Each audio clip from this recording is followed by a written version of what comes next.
Hello everyone, welcome back to my channel. তো তোমরা কেউ ভিডিওটা স্কিপ করবে না, সম্পূর্ণ দেখতে থাকো। এটা ছোট্ট ভিডিও, মিনি ব্লগ বলতে পারো।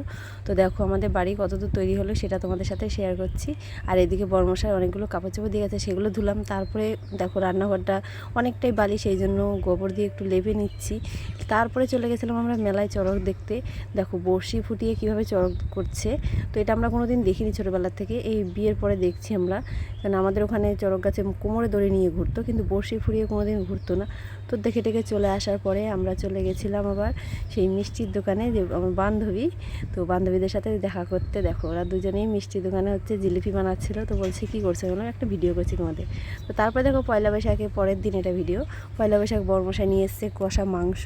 তো মাংস দেখো কষাচ্ছি। তারপর অনেক দিন পরে পয়লা বৈশাখের জন্য রেডি হলাম, কয়েকটা ভিডিও শ্যুট করব বলে। মানে প্রায় 1 মাস 1.5 মাস পরে বর্মশাই দেখো দাঁড়িয়ে আছে, গরু ঘরে মাটি দিচ্ছিলো, ইট বিছাচ্ছিলো, সেই জন্য খালি গায়ে।